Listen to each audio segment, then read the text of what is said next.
Stream now. Oogie boogie, oogie boogie, oogie boogie boogie. I gotta fix my volume because you're really loud. Talk. Okay. Hello. Talk now. Talking now. Now. Hello. Now. Sarah says hi. All right. Perfect. Wow, Sarah says hi and it was perfect. Perfect. Get that up. See,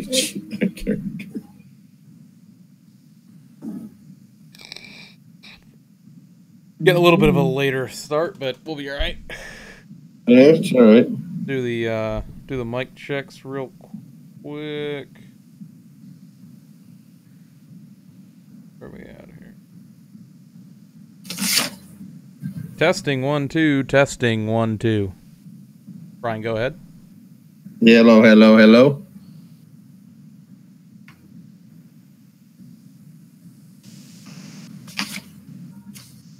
Hey, honey, throw me that pen.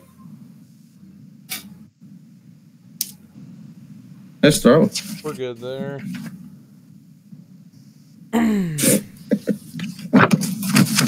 I laugh every time I see the start of this movie.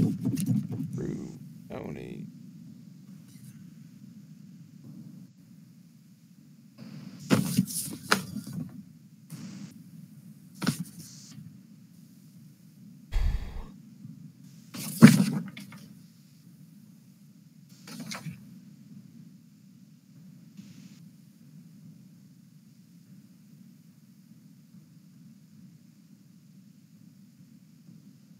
Why am I dealing with a drop frame rate now?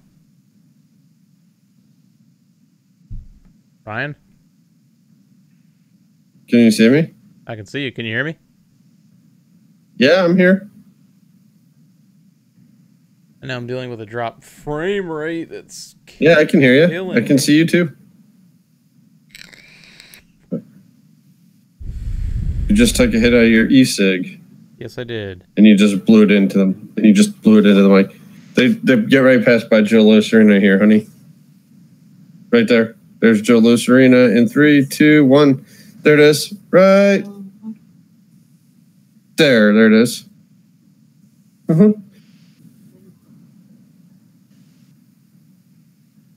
Yep, they closed down the freeway for 2 minutes to do that.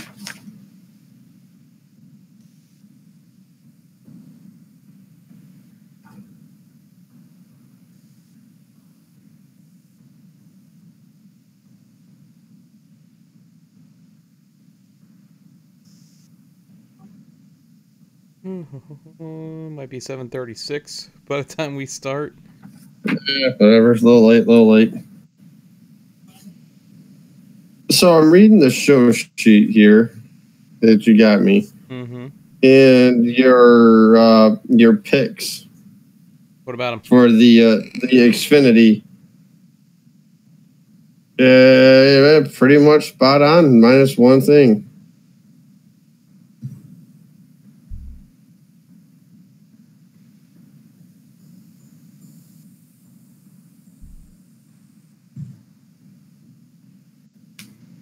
I just changed my champion too, so because I seen we had the same one.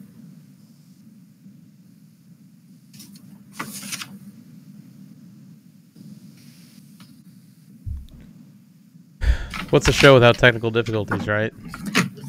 I don't know. What is a show without technical difficulties?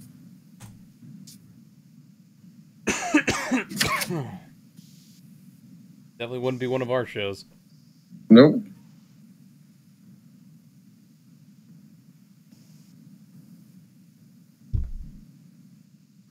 Yeah, my darling angel.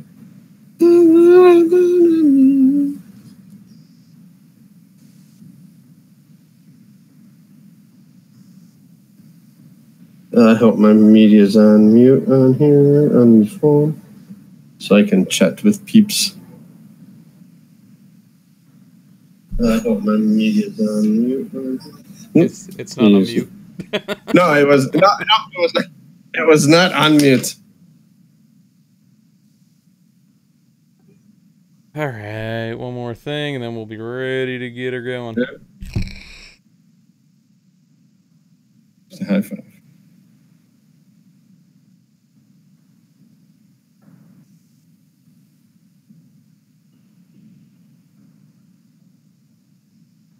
One shoot, baby.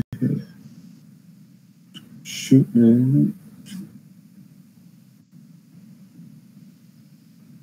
You know what would have been a good bridge to do that at right there? Is the Southfield Freeway bridge right there.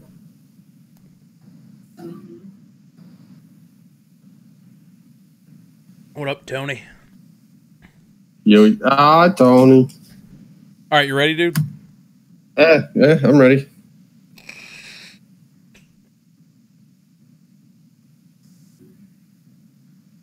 All right.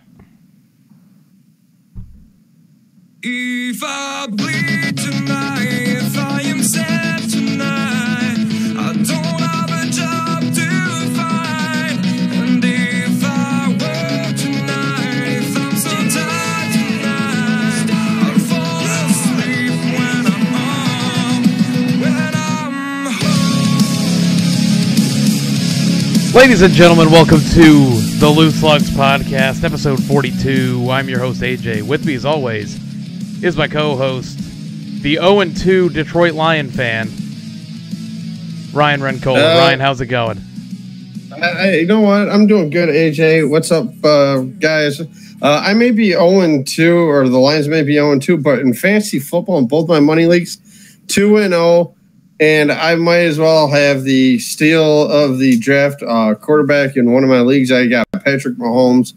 Man, can that kid... Yeah, my homies, that's right. Man, can that kid throw the football?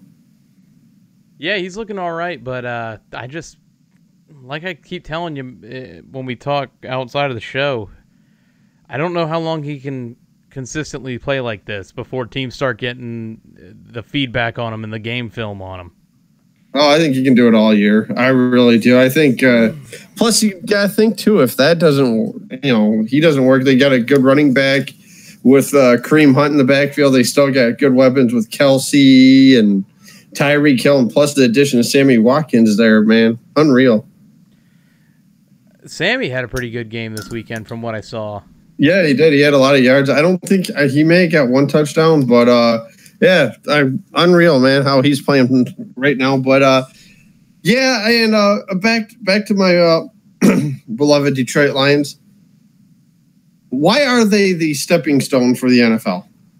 You got the Calvin Johnson rule a couple years ago, and then the Golden Tate play a few years ago with Atlanta, and then this ticky-tack holding call. And I have to say it now, Green Bay with the Clay Matthews hit on, I can't think of his name right now. Thank you. Brain fart, woohoo. Yeah, Kirk Cousins. Yeah, what's this coming down to? Red jerseys now? Flag football. It could be. I know there's a lot of media out there, like on Around the Horn. Pardon the interruption. They're saying that put the flags on the jerseys, put the red jerseys, and put flags on them. Tony, middle finger to you in my head. Blake Bortles has more wins versus the Pats and Tom Brady. What a legend. Oh yeah, I don't think you want to talk about that, even though your team is going to come in here. Let's talk about it real quick. So, oh boy, AJ's rant. Here we go. No, it's not even a rant. Oh well, first loss of the season comes in week 2. Whoop-de-doo. It's going to be the first of a few. 13-3 realistically is what I see New England, so I'm sticking right there with it. Played a great defense with Jacksonville. I don't think Belichick showed all of his plays. No, not at all. I think that was the big thing because normally in a late situation like that, you see Bill on the sidelines, trying to get his team pumped up or whatever. Yeah. Or he's chewing somebody out. You didn't see that. It was almost, and I'm quoting words from Michael Felger on 98.5, who I cannot stand.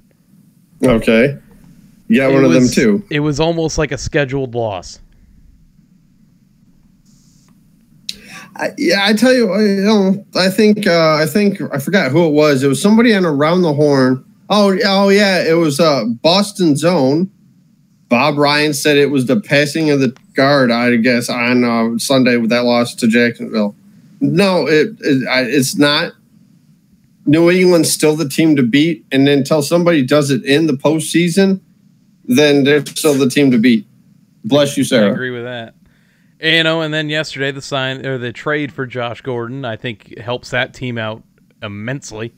Yep, I do too. You guys got a nice deep threat in Josh Gordon. Hopefully, his off the field issues can stop, and that's my only issue with him. If the off field antics stop, everything like that, you guys got a steal for a fifth round draft pick. You're telling me no other team in the NFL wanted to take this guy on to give him a chance for a fifth round pick. And what a way for Josh Gordon to get his debut this weekend, Sunday night against the Lions. Mm-hmm. Hopefully it's a coming out party. Oh, I'm sure it will be, especially against our weak secondary defense that doesn't know how to tackle, especially in the third quarter. So look at Tony being the hater in the chat. He won't get more than 500 total yards all year. Mark his words. Oh, all right. Watch him pop off for 200 against the Lions. Yeah, probably. Not that I don't think it'll happen. It'll be more of a decoy situation, I think, this weekend. Oh, I think so. I think you're gonna see Gronk go off. I'm telling Sarah to start James White against us. I mean, it's just. I'm probably starting Sony Michel against you guys. I don't blame you. We can't stop the run at all. But not only do we have football this weekend, Ryan. Yeah. We have Hell in a Cell happen Sunday night. Okay. And I'll just let you take it away from here. Needless to say, Sunday night was Hell in a Cell. I watched a couple matches. The first match, Hardy Orton, a Hell in a Cell match, was pretty cool. A couple decent spots in there. Orton had a kendo stick mark, a couple of them on his back, everything like that. Pretty cool. The Joe AJ Styles match, didn't like the ending. Overall, I thought it was a better match than their SummerSlam match.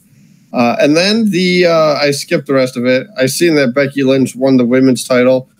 They should have did it at SummerSlam. I think that's right there saying, hey, we messed up, not giving you the title. Here's your title at Hell in a Cell. Then the main event. It comes down to the main event. I missed what people on my wrestling crew are saying that was the match of the year so far between Ambrose and Rollins versus Ryan's Rant Part 1. McIntyre and Ziggler. So the main event happens. Roman and Strowman are in the ring. We just get done playing a game of hockey, and you're like, yeah, the main event's on. I'm like, I might as well go check out the main event, see how unimpressed I am with this. Knowing that Roman Foley's going to win this match. There's no way they're going to give Strowman the title, everything all along that nature. There's a spot where both men are absolutely laid out. You have the two tag teams, again, are out there. They're attacking each other, everything like that. One guy goes to the top of the cell. Here, no, so all four of them are at the top of the cell. Double clothesline. Ambrose and McIntyre are laid out on top of the cell. Must have been the hardest double clothesline ever. Ziggler, Rollins go through the table. Cue the music. Here comes Brock Lesnar. Everybody, the crowd, I guess, there's a good reaction for it. Comes down, kicks in the door to Hell in a Cell. And Michael Cole is losing his mind. He just kicked in the gates of hell. Yeah, this, that, and the other thing. Attacks Strowman and Roman Reigns. Mick Foley, who was a special guest referee, got taken out by Paul Heyman with a spray. Another referee comes in the ring. Oh, they can't continue the match. They're both unable to compete. First of all, hey, this is Hell in a Cell. I've seen Mick Foley fall from top of Hell in a Cell through the table, not only 10 minutes later to get chokeslammed to it and still finish the damn match, plus to get slammed on tags. You're telling me these two guys couldn't get up for a couple shots with a broken table? I think there was a chair shot maybe and an F5. Are you serious? And then I have seen video. I seen video when they're raising the cage that the crowd is chanting, "This is BS." while the ring announcers are they're walking backstage, but the crowd is yelling, "This is BS." They're throwing stuff at the cage and everything like that. It's all over Facebook now, or excuse me, YouTube, and it's pretty funny to see actually. For people to spend that hard-earned money to get no result is ridiculous. I'm gonna have to look that up. You got me interested in seeing that video now. Oh yeah, yeah, unbelievable. I mean, and I've posted in so many of my wrestling groups. I am so glad that football is back, and then that we're in the playoffs for NASCAR. I couldn't stand the Giants and Cowboys, but I was more interested in that and playing the brand new NHL 19, which is a fantastic game. Great modes in it. That one, the 3-1s game. Oh, that's a outdoor hockey style. It's awesome. Well, we gotta hurry up and get to our hockey games tonight. Yeah, so, we do. Ryan, we got a couple races to go over this weekend. What do you say we get into some gas and go? All right.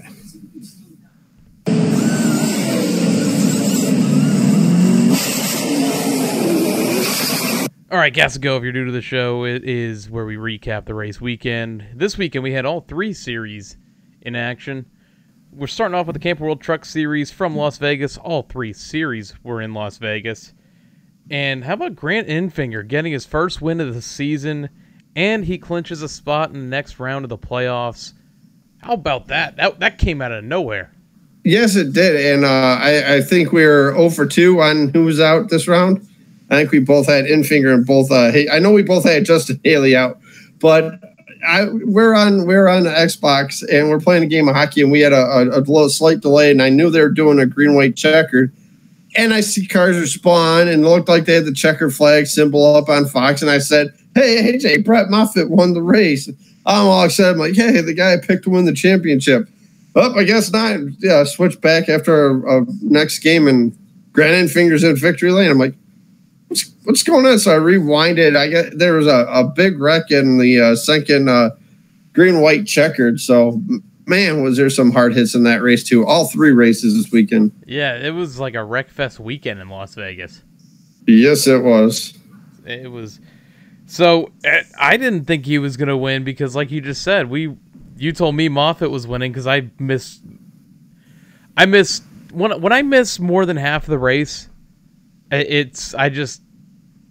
I can't watch it from start to finish again. Exactly. I'll either watch the last 10, 20 laps, or I'll watch the highlights afterwards to see what I missed. I had gotten home late. I had a softball game Friday night, so I missed all but 5 laps of it. And you had told me that Enfinger won, and I was like, oh, or Moffitt won, and I was like, oh, all right, cool. And then like 10 minutes later, you're like, Enfinger won. I was, what the hell, Ryan? I was shocked by it. I'm like, wait a minute. I thought Moffitt won this race, and I'm like, I guess they after this wreck they had another restart. Moffitt had an issue, and Enfinger had a hell of a restart, took the lead, and got in victory lane. Well, I gotta say he was the most dominant truck out of all of them. Oh yeah, But the thing is Moffitt leading with 2 laps to go. That restart there on that green-white checker, he just couldn't get his truck going. No, he couldn't. Maybe a tire issue. I'm not entirely sure what happened. I know they were saying it was gas. He's out of gas. But... Oh, yeah. Yeah, because he kept shaking the truck back and forth, and he finally picked up. And they interviewed him after. He's like, yeah, just the gas in the truck wouldn't pick up. Yeah, that's got to be, for a guy like Moffitt, you're needing to win to gain or to advance, and to have something like that happen when you're leading the race on the final restart, it's a heartbreaker. Very heartbreaking though, and especially like you're less than 300 feet away from the white flag to end the race. That flag would end the race. They crashed right before it, and the restart happens. And I think he knew he was a sitting duck. So, and how we're talking about how Enfinger came to winning, it all was set up by the third big one. Yeah. Oh, yeah. The first. Oh, man. We had like 3 multi-car crashes back to back to back, and during this whole time, I'm pretty sure Johnny Sauter hit every truck in the field. Yeah, that we're running. Yes. Every time you look, he's sitting there trying to block somebody or getting into the door of somebody. Unreal. Like you said, he hit almost, if not all of the Should've trucks just hit on the that pace truck. car. Yeah, just missed it. I mean, Ryan, is there anything else you took away from this second race of the playoffs for the Truck Series? Who you think needs to pick it up and who's all right? There's a couple guys. I mean, Crafton had another nice finish. I thought Crafton was going to go up there and battle for the win. There's a guy, I mean, that I think we had him moving on. I think Stuart Friesen, man. I think he needs to step up a little bit, or else he's going to be, as they say, golfing, but not really golfing. He'll still be racing, but yeah, I'll catch my drift there. But like I said, I think it's Stuart Friesen out of the guys right now. Yeah, not a good race for Friesen or Gregson for that matter. No, especially coming up to the last lap at the Canadian Tire Sports Park, and bam. But yeah, both of them guys. It's the revenge of Todd Gilliland. It is. Indirectly.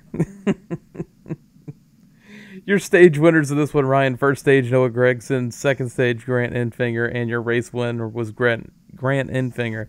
Your top five, Enfinger, Sauter, Haley, Rhodes, and Crafton. Notable finishers, 11th place, Brett Moffitt, who we mentioned, ran out of gas. Patrick's saying in our chat that he ran dry of gas. Oh, all right. And then we had 17th place, as you were just mentioning, Stuart Friesen, and as I mentioned, 18th place was Noah Gregson in the 18. So here's some standings for you, Ryan. All right. We got Johnny Sauter, Noah Gregson, who's going to, it looks like even if he finishes bad at Talladega, he's still going to advance just based on points. Yep. Then we have Brett Moffitt. Yeah, well, he got the win, so excuse me. Sorry about that. No, you're fine. Then we have Brett Moffitt, Grant Enfinger, who advances. We have Ben Rhodes, Stuart Friesen, and why am I missing Justin Haley in my standings? I got him at number 4. I must have messed something up here when I was writing this down. Yeah, because it goes, okay. I missed Haley's name when I wrote it down. Okay. Because it goes Sauter, Gregson, Moffitt, Haley, Crafton, Enfinger, Rhodes, and then Stuart Friesen rounding out your top 8. Yep. Isn't it 2 guys that are out this round? It is 2 guys out this round. Yeah. It might be, I mean, their next race is what, Talladega? In 3 weeks. Yeah, which is... 3 weeks. I thought it was 2 weeks. No, it's October. It's a month. October 14th. No, I don't like that right there. 13th. It's just, I don't like it. I don't like all this time off. So they had a long time in between Vegas and Canadian Tire, or a week. Yeah. Yep. After they were just off for a couple weeks. Exactly. I guess they can only run less races because of funding, but yeah, exactly. Man, all these days off. Hey, I got a question for you and the listeners out there. Don't you guys want to see the trucks at Richmond? I think that'd be a kick-ass place for them to run, Richmond. Personally, I think all 10 should run the same tracks. I think so, too. All 3 series should run the same 10 tracks in the playoffs. For the playoffs? Oh, yeah. Mm-hmm. Then the spring, now you want to do 2 races for the Xfinity at Dega? Yes. That'd be sweet. Any racing at Talladega to me that's televised is great. Oh yeah, definitely. Speaking of, you know what? Next race, they're off for 3 weeks, and they're back at Talladega. But moving on to the NASCAR Xfinity Series, and you'll notice this from the name of our show today. A watermelon farmer from Florida wins at Las Vegas. Unreal, man. Unreal. That's what I'm saying right now. The kid's getting in good equipment right now, and look what he's pulling off right now. What he did with the underfunded. Go ahead. Well, if you don't know who we're talking about, Ross Chastain won the Xfinity race Saturday evening. Put an absolute ass-kicking on the field. Led all but 20 laps of the race. Won all 3 stages, or won both stages, and then got the victory. Man... Kevin Harvick got to be eating his words right now. I bet you he is. Yeah, Harvick. This kid's never going to win a race. He goes out the very next race he's in and dominates. I believe the words were, "That's why he'll never get any more opportunities like that." Oops. Uh-oh. Harvick, I think, is definitely eating his words right now. He's eating crow today. That he is, and we like to talk a lot about safety issues on this show here, the Loose Lugs podcast. But man, oh man, what a hard hit it was for on Saturday. The Chase 60, Briscoe. Yeah, Chase Briscoe. Yeah, I'm trying to find it here on the list, but man, what a unreal hard hit. All 4 tires were off the ground. It was almost like shades of Gordon's crash with Matt Kenseth a couple years, or multiple years ago now. I think it was 10 years ago now. Yeah, about 10 years ago. It was almost the same exact impact. Yeah, but there. I think it was Jeff Burton that brought it up. They need to do something with these, these like walls to get the safety workers out there. There's nothing you can do. The safety workers have got to be able to get out to these drivers as quickly and as safely as possible. So you're going to have these gaps in here. You can't have a remote control car there or a remote control gate and be like, hey, there's a crash. Wait 10 minutes for the damn thing to open. It's such an awkward position for impact because the way they design these tracks is so that the entrance for the safety workers are in a low percentage area for cars to hit.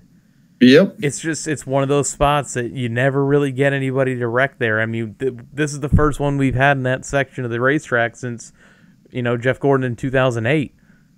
It's a 10-year gap. I thought there was one on Sunday. That came close to hitting it. It did.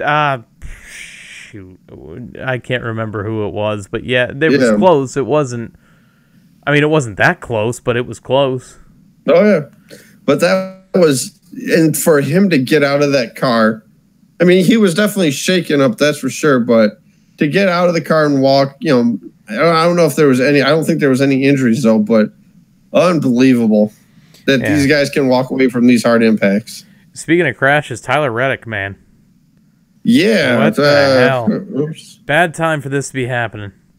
Yes, it is. The struggles continue, and being the last race of the regular season, this is not the time you want it. And especially heading into the playoffs, the first race, Richmond, nice little short track. Mm-hmm. Yeah, you can't have bad luck. No, you can't. Ryan, real quick on Ross Chastain. Do you think maybe he goes to the 1 for Jamie McMurray? It's a very possibility. Why do you think is another good option? Yeah. Why do you think that maybe he runs the 42 all next year in the Xfinity? Yeah, maybe you sign Kurt Busch to a 1-year deal, put him in the 1 car, then bring up Chastain the following year in the 1 car. Yeah, I mean potentially it's definitely an interesting silly season we're about to have. I think we'll be recording a lot this off season, more unlike the last year. Yeah. Well, there's another signing. Oh, we got to go live. We'll do a Periscope every time something happens. We'll give you our thoughts. There's something that going on with that one team. I think that they're trying to. They might put Chastain in it. I mean, he's running the Cup Series before in underfunded equipment.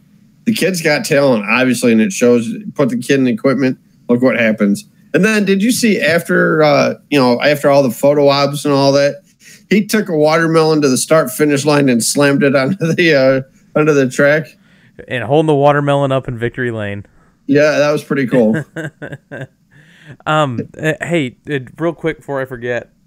Yep. I thought about this today. Kurt Busch to the 19. Where does Truex end up? 41. I could see it. So I didn't listen to Door Bumper Clear this week, but one of my customers actually told me today, who's also a NASCAR fan, he said they said on their show, and someone else can correct me if it's not the case, but they said something big is about to happen. You're just going to have to wait and see regarding Truex in the 78. Really? I tell you one thing though. Wherever Truex goes, Cole Pearn better be right on his back bumper. He is staying. Oh, he's staying with Truex. Good, as well as they should. Them two have. You know what those two remind me of? Jimmy and Chad. When Jimmy and Chad were winning all these championships, all these races, couldn't do nothing wrong. That's who they remind me of. There's no way you want to as they do now. Yeah, that's true. Unless he goes to a different team. Correct. So Justin Allgaier, Ryan, as we get back into the Xfinity Series here, led 16 of the 20 laps that Chastain didn't lead. Shocker. Yeah, well. We had a tough break for Daniel Hemrick. He got into the wall a little bit with, I think it was the same wreck as Tyler Reddick, wasn't it? Yeah, it was. No, that was Ryan Reed, I thought. There's a two-car wreck between Reed and somebody else. Can't remember who it was. We were just talking about Justin Allgaier, Ryan, and regular season champion. Yep. A lot of momentum. I can tell you that I think he's going to be in the Final Four before we go over our predictions later. I got him in my Final Four as well. He has not had an opportunity like this since he was in the number 22 or the 12. I can't remember for Penske. I think it was the 12. A couple of years ago. He's not been in this situation since then. No, he has not. And I tell you what, though, I mean, the momentum's there for Allgaier to win this thing. Will he? I don't know. I got the races written down, too, of each round by round, which they are. And I have a star next to them on what race out of those I think is the dark horse race. So when we do our Xfinity predictions here, I will go over those. I just want to, kind of say it as we're going along here. That's why I'm trying to get through the gas and go part, because we got to. Last week when we went over the Cup Series playoff brackets, we ran over by a lot. How long was it last week? Like an hour and a half? An hour and 20 minutes, hour and 25 minutes. That's not too bad. So I try to keep it short and sweet as much as I can. But that's why I'm going quickly through these. So the playoffs begin, Ryan. Richmond. No, the playoffs are over, aren't they? Because Allgaier just got crowned champion. Yeah, for the regular season. Yeah, so Richmond starts the first playoff race. Yeah, yes. The way you said that, I thought you were like second guessing me. No, not at all. I wouldn't do that. So now the playoffs begin, coming up here at Richmond, which is this Friday, 7:30 p.m. Eastern on NBCSN. I'm not done going over everything else yet, but Ryan, who to you is your dark horse for the playoffs? Elliott Sadler. It's a good pick. I want to go with our race winner from this weekend. Chastain? If he gets enough races in that 42 car in the playoffs, because I don't know how many races he's signed up for in the 42 for the playoffs. If he's in that 42 car, though, for the entirety of this playoff, that's my dark horse. Mm-hmm. And I'm going to do part of my list. I do have Chastain on there. I have the apostrophe or the what is that? The parentheses. If he's in the 42. If he's not in the 42, then I don't know. If he's in the 42 is correct. That's the key statement there. Yep. Your stage winners, Ryan, in this one. You can take it away on that one. Let me guess. Ross Chastain, I think, won the stage. He may have won the second one, and then he spiked a watermelon at in the start-finish line. Clean sweep. I tell you what, though, I know a lot on the broadcast. They were telling how hot it was temperature-wise there. Maybe this is why Vegas never did the second race, because of the heat.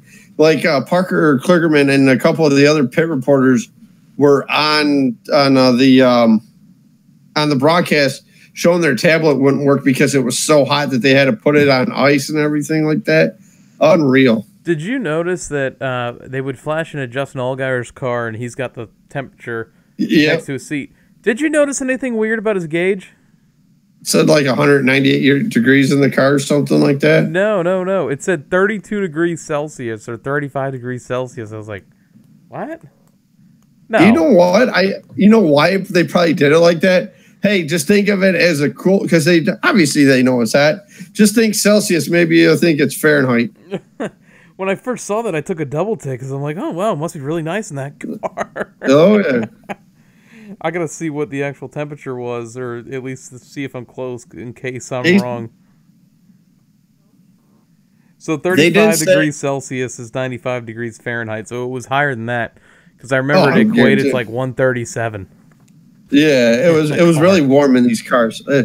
Man, I was talking to one of my buddies at work, and he's like, man, I watched a little bit of that race on Sunday. He's like, what's that hose hooked up to the back of their helmet? I'm like, it's to pump air into the car or into the helmet to cool air. He's like, man, what about if that thing went out? And I'm like, well, they're gonna be sweating when they get out of that race car. It ain't fun. And what some people don't understand, Ryan, is that hose isn't blowing, your regular AC cold air. No, it's pulling air from the outside and just kind of bringing it in, circulating that air. So it's cooler air. It's not cool air. No, is the best way to put that. It's not like when we get into our everyday vehicles, turn blast the AC and it's pretty much go into your car on a hot day, lock all the doors, and turn the heat up all the way. Yeah, pretty much. That's pretty much what it feels like. And people still say these guys aren't athletes. I know, it's amazing, isn't it? Yep. Ryan, your top five in this race: Ross Chastain, Justin Allgaier, Cole Custer, Christopher Bell, Elliott Sadler. Besides Chastain, your typical 4 drivers up there. Yep. Notable finishers: 10th place, Spencer Gallagher. Just looking at that too. We had 14th place, Landon Castle. 20th place, Josh Williams. Hometown shout out. That's right. Your standings. This is your official playoff standings. Now, hold on before you start. Did you get everybody in there? I hope so. Tell me if I'm wrong. I got it written down too. Justin Allgaier, Christopher Bell, Elliott Sadler, Cole Custer, Tyler Reddick, Ross Chastain, Daniel Hemrick, Brandon Jones, Matt Tifft, Ryan Truex, Austin Cindric, and Ryan Reed. You got them all. Thank God. Your next. I'd like to see Ryan Truex do something in these playoffs. Yeah, well, you'll find out in my predictions. Next race is Richmond this Friday, 7:30 p.m. Eastern on NBCSN. Ryan. Yo. It's time to talk about the Monster Energy NASCAR Cup Series, and is anybody going to stop Brad Keselowski? According to Martin Truex Jr., he's got the golden horseshoe. And I'm gonna leave it right. I'm gonna leave it right there at that. I'm gonna leave it right there at that. Because we'll get into that. I guess that's where Truex lost his. Oh, that's probably so. But we're gonna stop it right there because that's part of my rant right there. All right. Well, I'll leave it at that. Brad Keselowski continues his tear, wins back-to-back races. And how about that? You win the Southern 500 for your first one of the season. By the way, about the Southern 500 is the second most prestigious race on the circuit. I know there are people are saying that the Brickyard is. Nope. Daytona. The 500, yes, is number 1. Number 2 is the Southern 500. The second... a week later, he wins the Brickyard 400. And that's what people are saying is the second. But now, bygones will be bygones. Week 1 of the playoffs, he wins Las Vegas. It's a pretty nice string of 3 races to win right there. I tell you what, and you know what the best time is? The best thing is, too? That team, I don't know if they were saving something for the playoffs but they found it right at Patrick the right time. says At Brad will not win at some point. He's got a point there at some point. Maybe. But I tell you what, I mean, Paul Wolf and the guys, the engineers, the pit crew has had phenomenal pit stops. Yeah, they didn't have the greatest car on Sunday, but guess what? They were there when it mattered most, got the job done, victory lane, punches your ticket into the next round. The best part about this now, he's not going into the Roval knowing, hey, I might have to win at the Roval in order to get in. He's in, he's locked in, get a nice finish at Richmond. Let's see what happens at the Roval. Well, we had 9 playoff drivers, Ryan, that are thinking, wow, you just thought, and that is, I got to win the Roval just to get into the next round. Yep. It was a rough day for playoff drivers. Or I got to win I got to win Richmond before I have to get in at the Roval. So Richmond's going to be entertaining, folks. I just wanted to let you know now. Mm-hmm. And by the way, before we move on, and we thought the Roval was going to be the Wreck Fest. Yeah. Hold on. We haven't got there yet. We haven't gotten there yet, but it's a very good possibility. Yes, it is. Hey, Ryan, go ahead. Did you have the same thought I did as I'm flipping from the New England game to the race?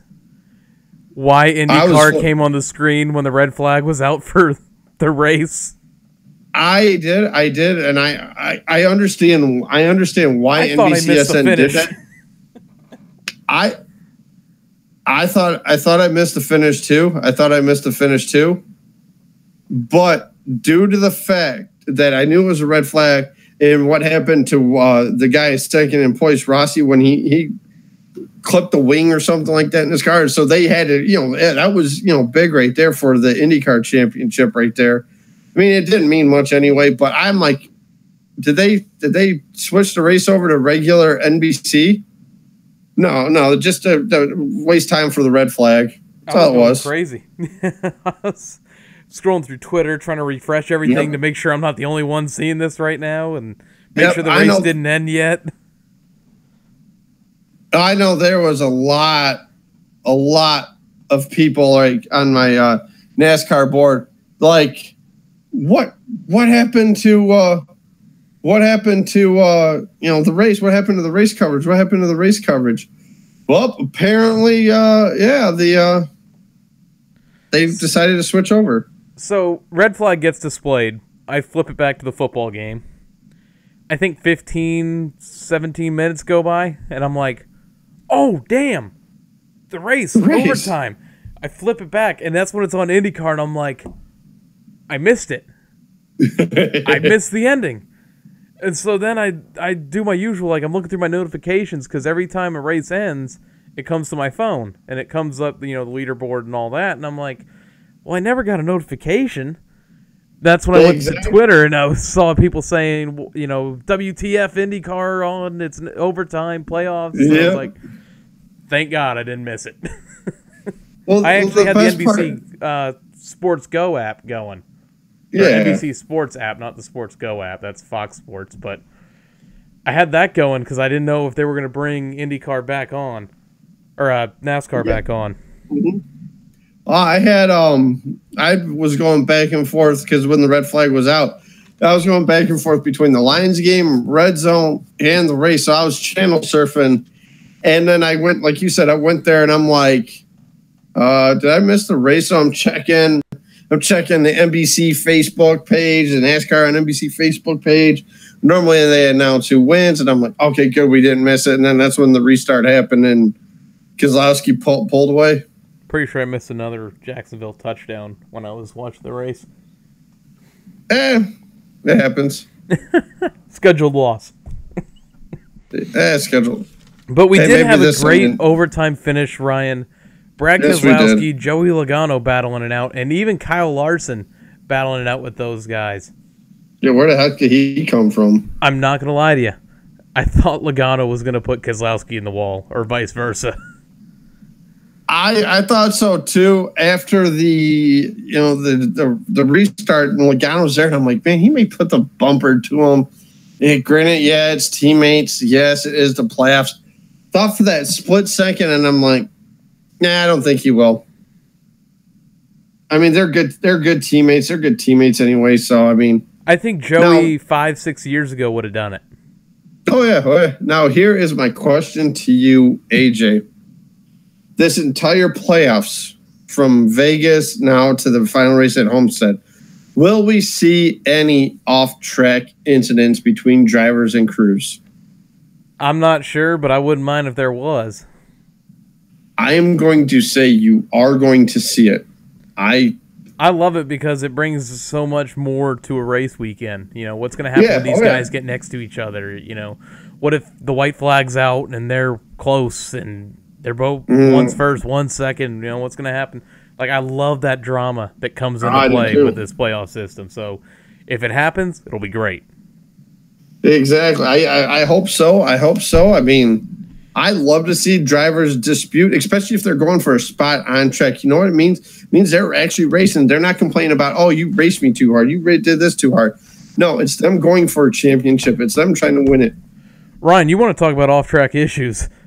I thought Kevin Harvick and the executives for Goodyear were going to have some off-track issues after Harvick's incident. So, Kevin Harvick blows a tire. Eric Jones plows the rear end of that car. Ends both their days, both playoff drivers. Nowhere for Eric Jones to count or drive. You've seen it on the onboard camera. Bam! There's that smoke. Oh, whoops! And the best was the post-race or the post-wreck interview at the Care Center, where the question was asked to Harvick. You know, how do you feeling? What do you think happened? And he says something about Goodyear bringing out a piece of crap tire as usual. I don't know how anyone races on these things. Shades of Tony Stewart, might I add, which we talked about a week ago. I was thinking that when he said it. And then ends the interview with what was asked to him? Something about how are you happy that you have so many points going into Richmond? And Happy Harvick goes, I'm not so happy about anything at this point. I tell you what, though, I mean, that was his race right there.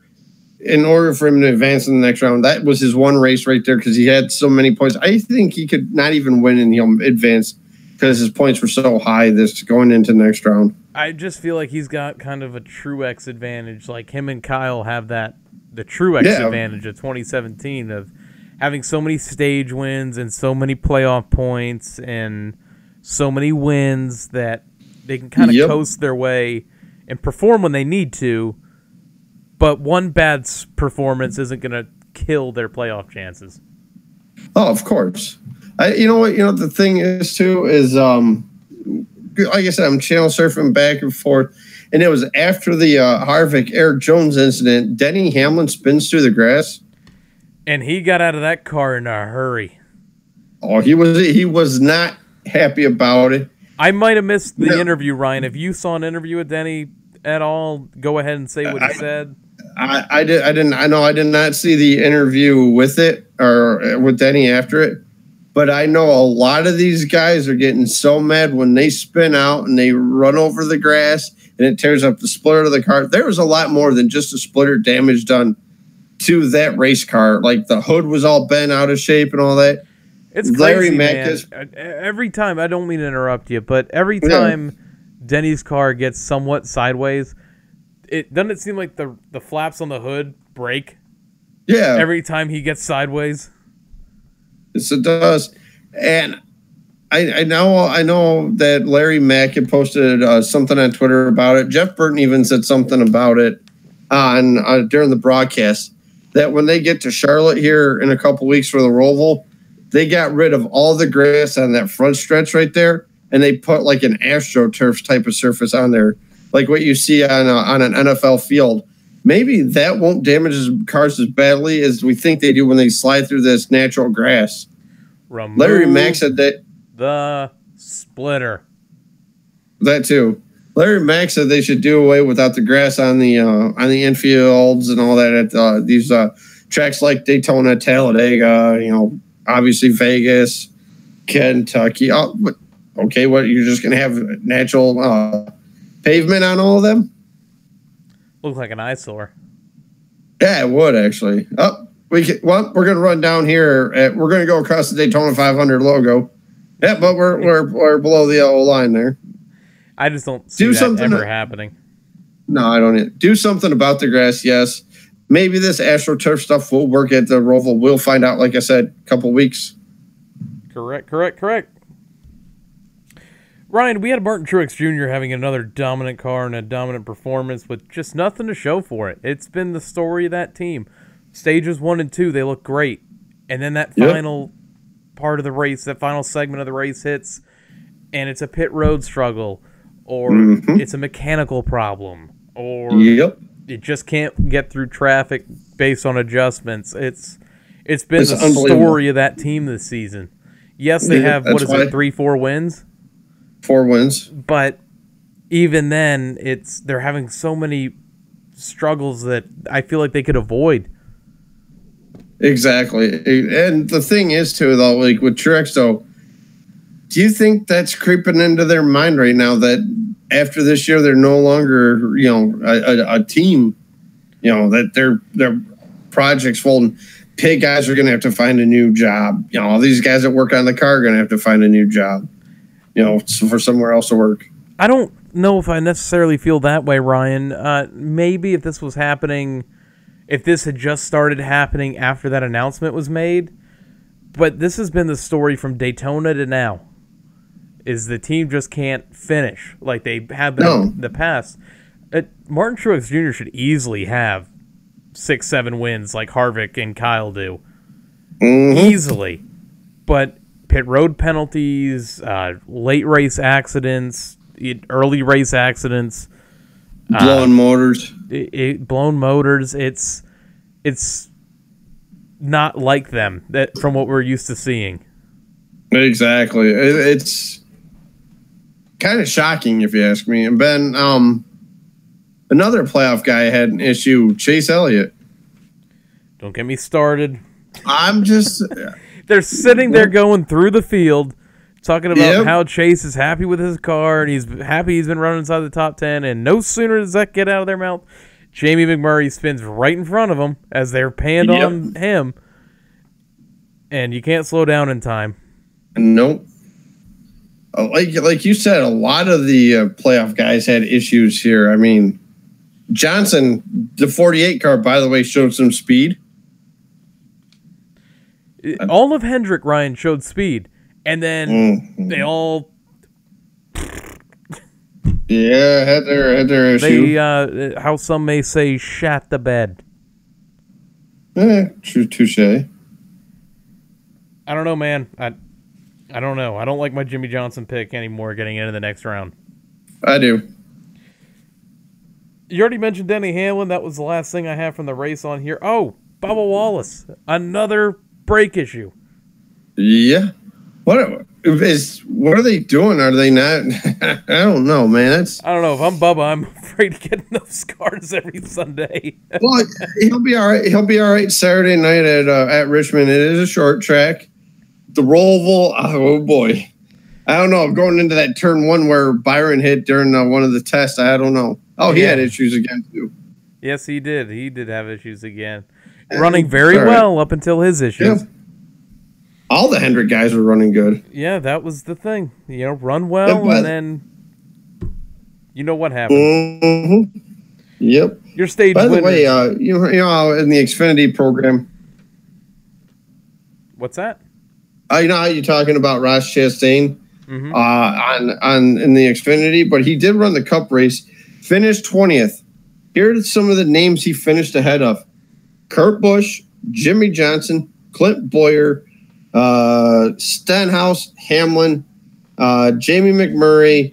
We won't mention 37th or 36th. Bubba, Harvick, and Eric Jones. That kid must be on cloud 9 right now. Did you say he finished in front of Harvick? Yep. Harvick was a non-factor for him all day. Well, that's right. And then And then I didn't mention 36th and 37th because we don't want to talk about those two positions. Correct. Your stage winners in this one, Ryan. First stage, Martin Truex Jr. Second stage, Brad Keselowski. And your race winner was Brad Keselowski. Your top 5, Brad Keselowski, Kyle Larson, Martin Truex Jr., Joey Logano, Ryan Blaney. Notable finishers, 11th place, starting from the rear, Austin Dillon. Great run. I mean, he went through that field like a bat out of hell. Yeah, he did, especially at the start. And how about 12th place? I think you were going to mention it. Regan Smith won me money in DraftKings. How about that? 16th place. How about Corey LaJoy? I Mm-hmm, love seeing these guys who don't get much TV time, except for Austin Dillon. Yep. Finishing in these positions, getting noticed, getting TV time. You can announce 7. You could announce 13, 15. I can 16, announce the whole 17, field. 18. Yeah, you could. But it's just cool to see because you got so many rides open, and we think of all the big names. We don't think about like the smaller names that could be getting in those rides too. So it's just cool to see from a fan standpoint of it. That's true. How about your standings, Ryan, after this first race? Martin Truex Jr., Kyle Busch, Brad Keselowski, Kevin Harvick. That's crazy to me. Yeah, that Harvick dropped to 4th. Not that Harvick dropped to 4th, but still Truex and Busch are in front of Keselowski, and that's just because of how many points they have. But you got to think, Keselowski was 10th in points a couple weeks ago. So then we got Joey Logano, Kurt Busch, Ryan Blaney, Kyle Larson, Eric Almirola, Austin Dillon, and then we're getting closer here. Boyer, Bowman, Johnson, and then it's the uh-oh zone. Here's the uh-oh zone right here. Yes. Chase Elliott, Eric Jones, Denny Hamlin. I thought 4 were eliminated this round, so Jimmy Johnson is still out. So Johnson, Elliott, Jones, Hamlin. all right. But I don't think Johnson's in uh-oh territory yet. No, I don't either. I don't think Chase is either. Get a good run here at Richmond. Get a top 5 finish at Richmond. Play at what happens at the Roval. I agree with that. Mm-hmm. Your next race, Ryan, is Richmond, Saturday, 7:30 p.m. Eastern on NBCSN. Sold out too, by the way, I heard. I seen on Really? I saw on one of the Facebook posts. One of the guys, he's like, "Yeah, I'm trying to get tickets to Richmond." He's like, "I tried to call, there was no answer on the phone." No, Richmond's been dealing with a lot of weather lately, but I guess he called and I guess they said the tickets were unavailable. Huh. Wow. That'd be great to see this weekend. Okay, especially what a great time. Saturday night. Who does Georgia play Saturday anyway? Missouri, 12 o'clock. Oh, so you won't miss that. Michigan's on at noon. Saturday night, go to the store, pick up a couple cold ones, sit in front of the TV, and watch some good old short track racing. Yes, sir. I might be at a short track race of my own, though. That's right. Yeah. You might have to tell the viewers. Nah. Yeah, you might have to. No. No, you're not going to. If I go, I will. Okay. Oh, you'll do it next Tuesday. I got you. Yeah. So, Ryan, speaking of some news, we got some news to get over here in Tire Rub. Let's get into some Tire Rub. Left side. Pull this left fender out, left side. Tire Rub is the point of the show where we go over the past week's news events. Ryan, this was breaking news before we got on the show. All right. Breaking news. It's a rather funny one. All right. Brian France pleads not guilty to DWI. Oh, boy. That's going to be a hard case to win there, Brian. Yeah, did you not need did you not see the mugshot? A very intoxicated-looking Brian France. Yes. Hey, like I said, there's nothing wrong. He was partying it up with Chase Elliott after the win at Watkins Glen. Nothing wrong with doing that. So, what if he gets off because I'm just thinking money talks? Next news article. I don't want to get into that. So Ryan Newman announces he is leaving Richard Childress Racing, and it's a rumor that he may be going to Roush Fenway Racing to take over for Trevor Bayne, who will not return to the 6 car in 2019. Both of those made official this past week. yes, they were. The Newman one was right after we got off the air last Tuesday. I saw about the whole Like Newman. 10 minutes after. Yeah, like 10 minutes after we stopped recording. We're on Xbox Live, and I'm like, oh, Ryan Newman not returning to Childress Racing next year. Well, this opens up the 31 car now. Who's in that right now? Man, I don't know. I can't keep track of all this. What we need to do is we need to go over all the car numbers, write down the drivers that we know are going to be there. Obviously, Kyle in the 18, Harvick in the 4, stuff like that.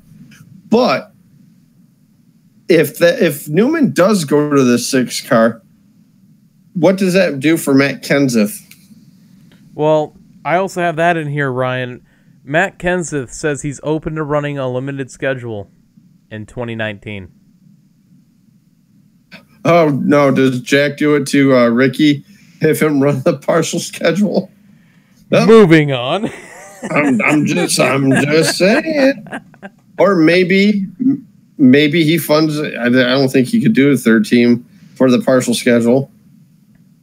I don't know. Like, you think back to what I was saying earlier, Ryan. You got the 95 car just kind of sitting there. Hell, maybe Matt goes to the 41.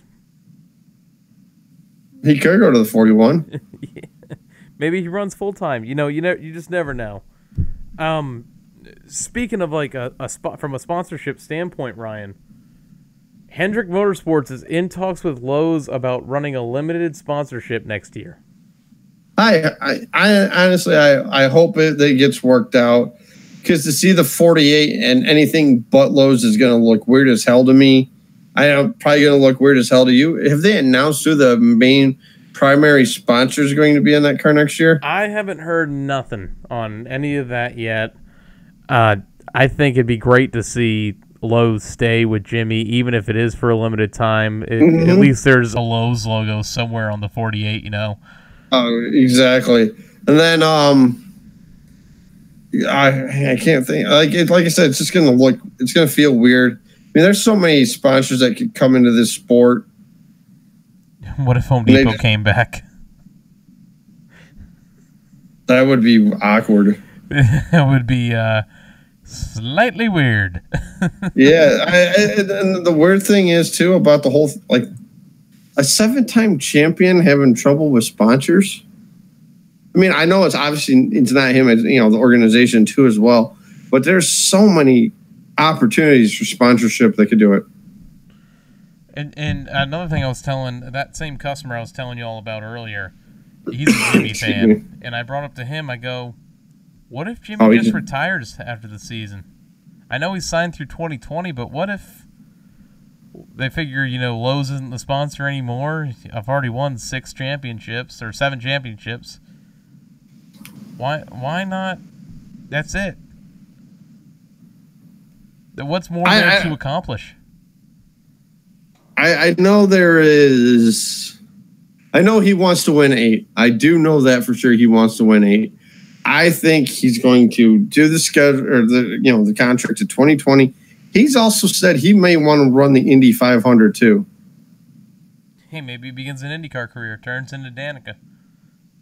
It could be, but he'll probably do better than Danica. But so, hey, I wonder if she was at the Packers Vikings game on Sunday, because the Packers tied. Ryan, I'm not letting you get into this right now. Oh, it'd be so much fun. I'm just letting you know. I know, it'd be fun. Any other big news? Because that's all I had. We had the Brian France, we had Newman, Trevor Bayne, and Hendrick. I didn't see any other news out there, really. I mean, congratulations. I know we didn't do this earlier, but Scott Dixon on 5 IndyCar championships. Pretty impressive. I started a new job Monday. I mean, that's kind of news. What's that? I started a new job Monday. Oh, yes. Yeah. That is newsworthy. Which I don't know. Go ahead. I don't know how it's going to affect our recording schedule. I'll say that now. I just don't. Is it on call job? Kind of, yeah. You know, you got your jobs you got to do for the day, and you got to get it done. So, well, if we have to record later in the evening, whatever. Yeah. So I don't know yet. Stay tuned to our Twitter page and our social medias. We'll let you know. Exactly, and I don't know if you heard me. I did say congratulations to Scott Dixon on the IndyCar title over the weekend. Number 5 for him. I wanted Rossi. I'm bitter. I wanted. I was cheering for Rossi too. I like Rossi. He's a good kid, and I tell you what, man, that Dixon can drive a wheel off an IndyCar, though. That's for sure. And he did it. He did what he needed to do, and my issue still with the I love watching all forms of racing. IndyCar, they go out and they just pull away. So, but push to pass. Their season's over. What's that? Push to pass. Oh, push to. Oh yeah, all right, yeah. Don't get me started on that. Ryan, we were talking about social media. Let's get into some social media. Yep, let's do it before we get sidetracked again. All right, we are up to 755 downloads on Podbean, iTunes, and Stitcher, 250 followers on Twitter, 21 subscribers on YouTube, 58 likes on Facebook. Shout-outs this week for the podcasts include the Lap Traffic Podcast, the PTM Podcast, the My Opinion Therefore Fact Podcast, the All Turns No Breaks Podcast, Masscast, 3 Wide Show, the Bump and Run Podcast, and Creditcast, NASCAR Opinion, the Side Draft Podcast, and the Final Lap Weekly. Some places you can find us, iTunes, Podbean, Stitcher, and YouTube by searching in the Loose Lugs Podcast. Hitting that subscribe button, making sure you hit that notification bell. It does do a ding in case you didn't know, so go ahead and hit that notification bell so you can hear what I'm talking about. We are on Twitter at Lugs Podcast, and you can tweet us about the show using the hashtag LugsPod. And on Facebook, we are the Loose Lugs Podcast. Our personals, myself, Grey Goose F150 on Twitter, and Ryan. R. Rancola 88. Ryan, go ahead and hit your rant. It's that time in the show. Make me laugh, my friend. First of all, how many followers did you say we had? I 250. Zoned out for him. All right, not bad. All right, pretty good actually. Guys, the Golden Horseshoe. Really, Truex? You're going to talk about a Golden Horseshoe? How many races did you win in a row? How did you walk into a championship last year? Oh yeah, that's right. You won all these stages, and you're talking about a Golden Horseshoe? No, it's Brad Keselowski has caught fire at the right time. The crew have some of the best pit stops on pit road. Paul Wolf is calling a great race. The team is on a roll right now. And you want to talk about how he's lucking into it. Well, guess what? You lucked into yours last year. And if you come to a Ford next year or Chevy, then we can delete this rant. But I understand why he's getting frustrated. Like AJ said earlier in the show, he's not closing out these races that he's leading all these laps in. For him to go on this rant, I know all the drivers do it. Like, oh man, somebody must have made a deal with somebody, or the Golden Horseshoe, or the what else is a good the rabbit's foot in the car with them in the driver's suit. I don't know. It's just really irritating. Go out there, race the cars, guys. Unreal. But I know I got AJ going about the Golden Horseshoe. Calm down, my friend. What? What? And then I know Keselowski did a response to that Golden Horseshoe. Unfortunately, I missed what he said about it. But I mean, we get drivers that get frustrated. It's the nature of a beast. A quarterback, Matthew Stafford, turns the ball over. He gets upset. All sports do it. You're just so upset right now. Not really upset. Just more vocal than I don't really know, man. anything. Like, I just think it was an expression that he was doing. I don't think he was trying to say it to be, like Patrick said, he wasn't trying to be an ass. I think he was just kind of saying it as like a sarcastic kind of, it was like a joke. I don't think he meant any negativity by it. I must not get his sense of humor then. I see Truex as kind of like a Paul Menard with humor. Actually, I think Paul Menard's a funny guy. Patrick O. Stafford is awful anyway. Well, we know he's offered. We know he's awful. We're about to have some fight words here on the Slugs Podcast, episode 42. No, I know my team's awful. They don't want to play full quarters of football. They don't want to play the fourth quarter. That's all they want to do. Oh, that's funny. I'm in tears. I can tell. I can tell. Ryan, before anything else is said, let's go to the white flag. Oh, all right. Oh. Tight, keep working the mirrors. In line with you, coming to the white. Only two. I'm glad I'm a Patriot fan. I don't have to deal with this. Oh yeah, I was kind of wondering who Patrick's football team is. I'm just glad I don't have to deal with the kind of hate being a New England fan right now. It's good that the hate is being directed somewhere else. Speaking of football, how about the Cleveland Browns? I think Cowherd is a little out there saying that they should be 3-0. Yeah, I don't know. I mean, unbelievable. I mean, Patrick likes to. Fan. What's the Texans' record? That 0-2. If they're 0-2. That's right. I don't think. Hold on. I don't think Bill O'Brien is a good coach. I know he came from the Patriot system, but how many years are they going to give this guy to be one and done in the playoffs, or not even make the playoffs altogether? Mm-hmm. It's almost like a Jim Caldwell situation, like with Detroit. 9-7. Yeah, true. Speaking of guys who might be out of a job after the season, Mike Tomlin. Yeah, what's going on there? The Antonio Brown locker room, or he's been losing that locker room for a while. I think he's already lost the locker room. If he didn't lose the locker room, Le'Veon Bell would be back in the lineup, and you wouldn't have Antonio Brown saying, trade me to another team. And even that I thought people took out of proportion, though. I think he was saying, trade me to find out. Yeah, exactly. He's like, I don't think he was actually asking to be traded. No, basically Antonio Brown said, hey, put your money where your mouth is and see what happens.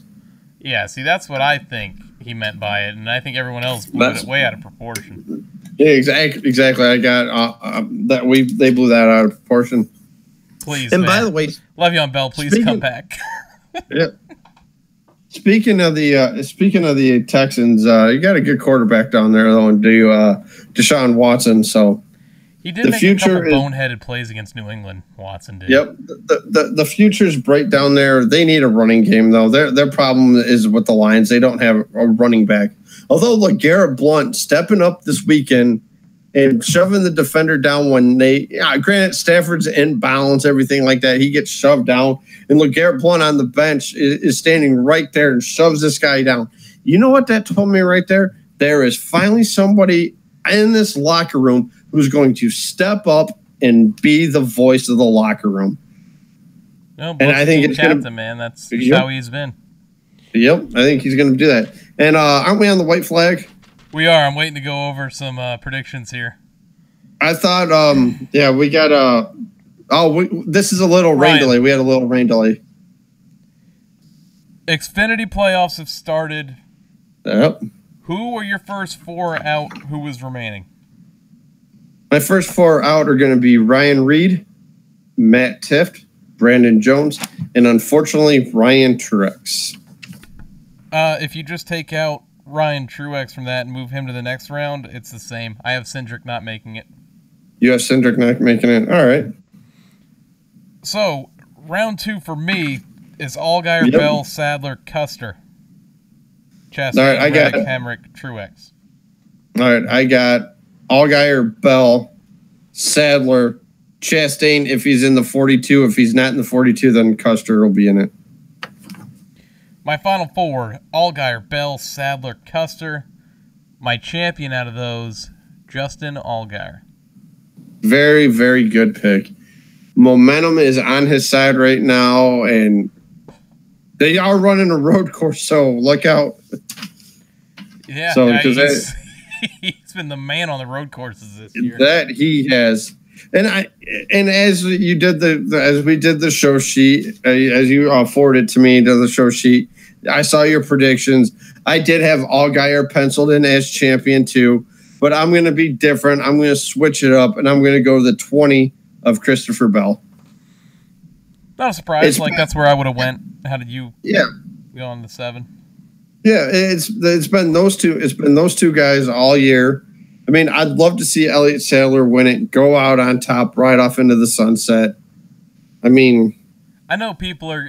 There's some people out there that like to say we all like sarcastically. You went out on a limb for that pick. Well, this show is our predictions for who's going to win.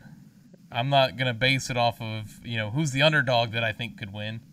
Yeah, exactly. This is who I think is going to win, and I think the way it's going, Allgaier is going to win. I think Harvick's going to win, and I think Sauter's going to win.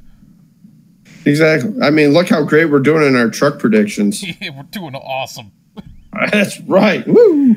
Ryan, Xfinity picks for the weekend at Richmond and Cup Series at Richmond. Don't steal mine. But what is your Xfinity pick? You go first. Because I haven't been able to do it for a year. Yeah. Dale Jr. goes back to victory lane in the Xfinity Series. You know what? I got my old junior shirt on too. You can go ahead. I'll let you this week. I'll let you pick the same one. I hope he does good. I'm not going to do it. What car is he running anyway? The 88 Hellman's car. The 88 Hellman's car, which is a junior motorsports car. I got to go with Elliott Sadler. Win Richmond. That's who I'm going with right now.